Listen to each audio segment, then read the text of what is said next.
Well, hello everyone and welcome to the 19th instalment of the Midweek recap, where today we will be previewing the Turkish Grand Prix in a race that could see Lewis Hamilton clinch a 7th world title. Now, before we go into the preview, make sure you visit the RaceWeek website at raceweekblog.com. Make sure you follow us on Twitter at RaceWeek_show, and make sure you leave a like and subscribe to this YouTube channel for more RaceWeek content. Without further ado, let's go into the news.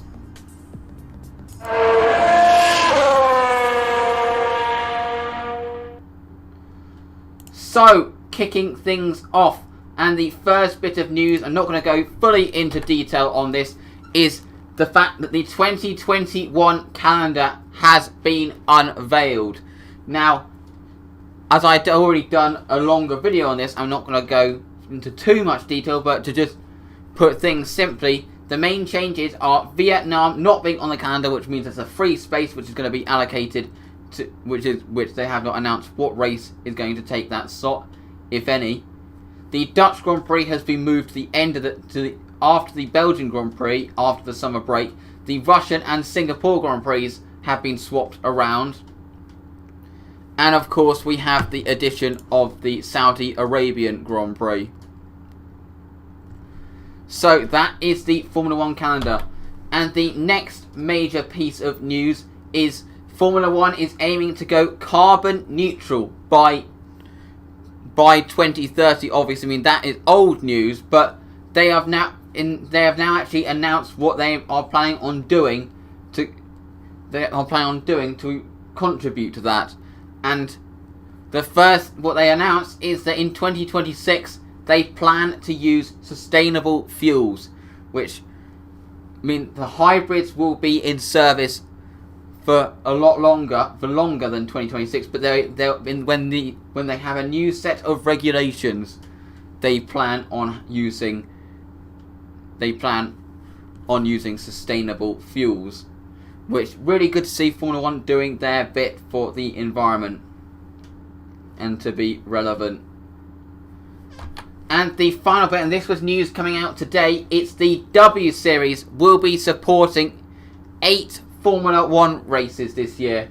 Now, I think this was all on the cards even before Formula 2 and Formula 3's split for the coming seasons. But the W Series, obviously, have taken advantage of that, and they're going to be supporting 8 races and become a Formula 1 support series. It's going to be interesting to see what races that they support, but it's good that these female drivers are going to be watched by the Formula 1 bosses. And hopefully this is the next step to seeing a female driver in Formula 1 sometime soon. So that is the news, and now it's time to look at the weekend ahead of us in the form of the Turkish Grand Prix.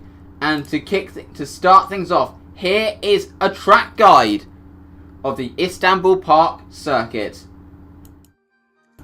The Intercity Istanbul Park circuit is set in the Tuzla region of Istanbul in Turkey. Returning to the calendar for the first time since 2011, this circuit is much missed by Formula 1 fans worldwide, who have been screaming for it to return since it dropped off the calendar. The reason for this is the thrilling layout. 14 undulating and flowing corners, making for an exciting 5.3 kilometre lap, which includes the famous quadruple apex turn 8.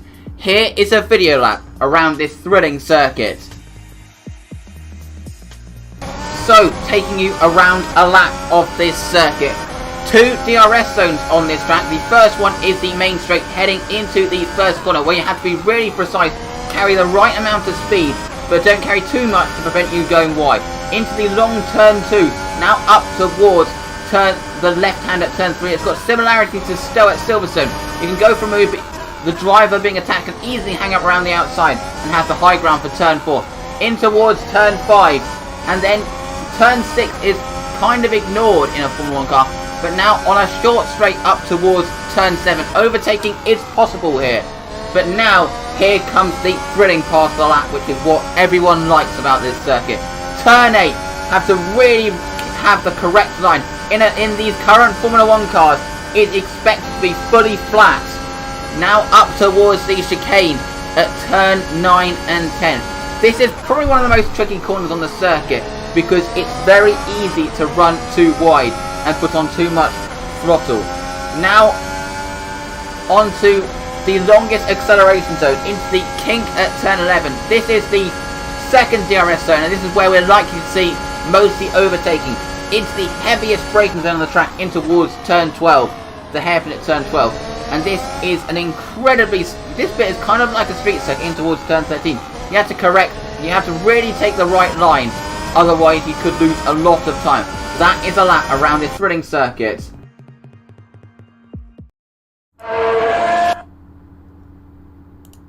So, without further ado, now it's time to do a team-by-team preview ahead of this weekend's Turkish Grand Prix in reverse constructors order.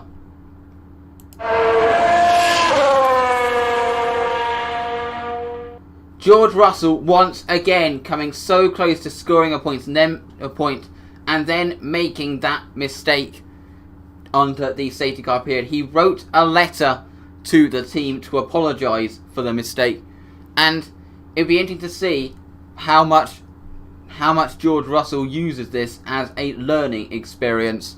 Will this damage his confidence, or will he use it as a character building exercise? I mean, I'm pretty sure that first point is coming soon. It's just a matter of time. But hopefully it'll come soon. The car should be good around here, and it also has to be said as well.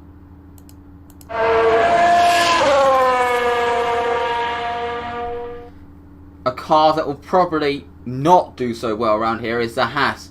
Obviously, they have got most of their issues are regarding tyre conservation, and this track is going to take a lot out of the tyres. I have a feeling that this could be a tough weekend for Haas.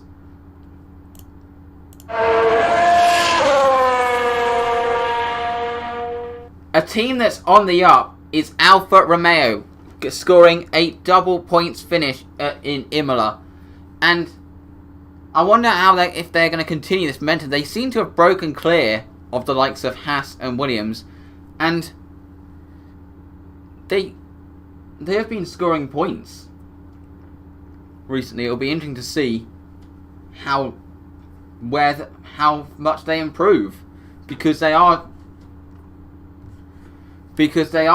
on the up back to the level that they were last year.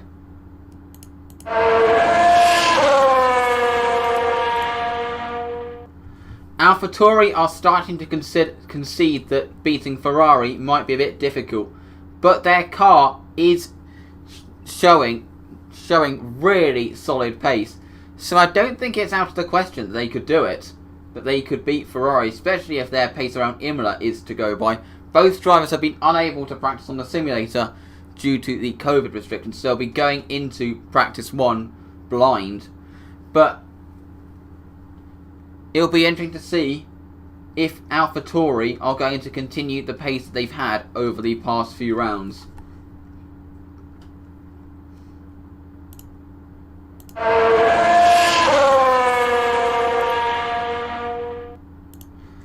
Next up we have Ferrari, who are improving with Charles Leclerc on a run of points. I could see this weekend being the same, but there are a few power parts of the track which really could expose the Ferrari's weakness.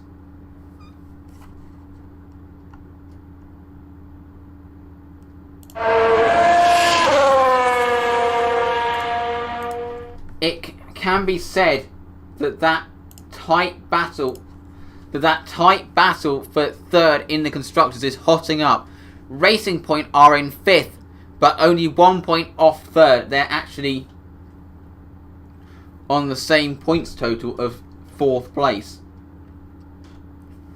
But I think the Racing Point will go well around this circuit. So I think they do have a chance of retaking third place.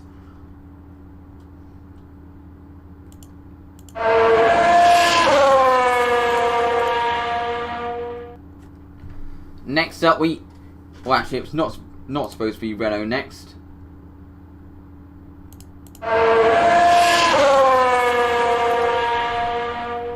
Bit of mistake, but it's McLaren next. They are kind of dropping off a bit from the pace they had at the beginning of the season, but they are still finishing well and could still cannot be written off in this battle for third. So this track could do well for them, considering that it seems to be that high speed tracks they seem to do well round, such as, like, for example, Austria, with a lot of power zones.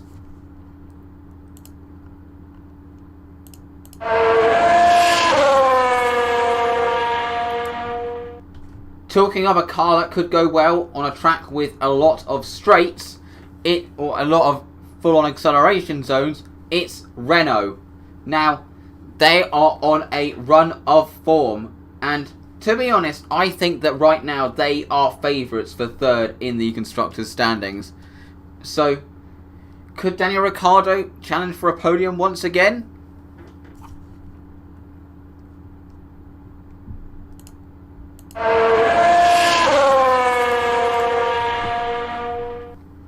Red Bull are kind of expected to go well around here. So, but I don't really know how close they're going to be to Mercedes. This could be one of their weekends where they're a bit close, but there are a lot of acceleration zones where the Mercedes will probably have the legs on them. But the Red Bull will probably be good, particularly in the middle sector part.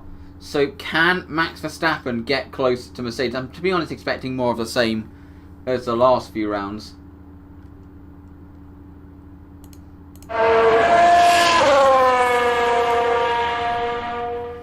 And finally, we have Mercedes, who once again, as always, go into this weekend as favourites.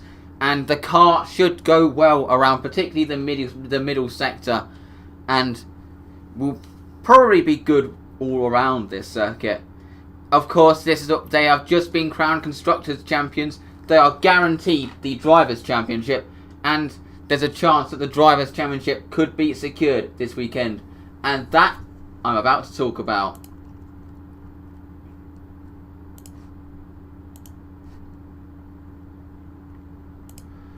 So, taking a look at the drivers' standings going into this race, Lewis Hamilton has an 85-point lead.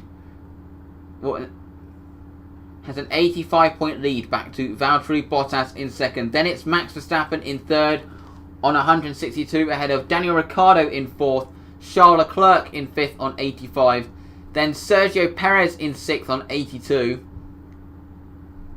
Lando Norris in seventh on 69, then you have Carlos Sainz in eighth on 65, Alex Albon in ninth on 64, with Pierre Gasly rounding out the top 10 on 63. So, as I mentioned, Lewis Hamilton can clinch the title. So, I am going to go through the permutation. This has been listed. This has been listed on a lot of social media platforms. If Valtteri Bottas finishes first and sets the fastest lap, then the title will go to Bahrain. If he doesn't get the fastest lap, he must finish in second place. If Lewis finishes in second place, he wins the title. So essentially, if Lewis finishes second, Lewis can finish second with the fastest lap, and he has won the title. If Valtteri Bottas finishes in second and sets the fastest lap, then fourth place would be enough for Lewis. If Valtteri finishes in second, then fifth with fastest lap or fourth will be enough for Lewis. If Valtteri Bottas finishes in third with the fastest lap, then fifth will secure it. If Bottas finishes in third, then without the fastest lap, then sixth would secure it. If Valtteri Bottas finishes in fourth with the fastest lap, then seventh would secure it for Lewis. If Valtteri Bottas finishes in fourth without the fastest lap, and Lewis finishes in either eighth with the fastest lap or seventh place, then that will be the title done. if Valtteri Bottas finishes in 5th with the fastest lap, then if Lewis finishes in 8th, then the championship is done. If Bottas finishes in 5th, whilst Lewis finishes in 9th with fastest lap, or 8th, then the championship is done. If Bottas finishes in 6th with the fastest lap, then 9th would secure it for Lewis. 6th place for Bottas, and 6th place for Bottas, 10th would secure it for Lewis Hamilton. And finally, if Bottas finishes in 7th or lower, the championship is done, no matter where Lewis finishes. So that is the permutations going into this weekend, and I think there is a solid chance that it will be done this weekend. So with that is it from this Race Week show. As I said, be sure at the beginning, be sure to check out the Race Week website, raceweekblog.com, for more Race Week content. Make sure you follow us on Twitter at raceweek_show for some live feeds. And make sure you leave a like, comment and subscribe to this channel for more Race Week content. Thank you very much for watching, and we'll see you tomorrow for the Friday recap. Goodbye.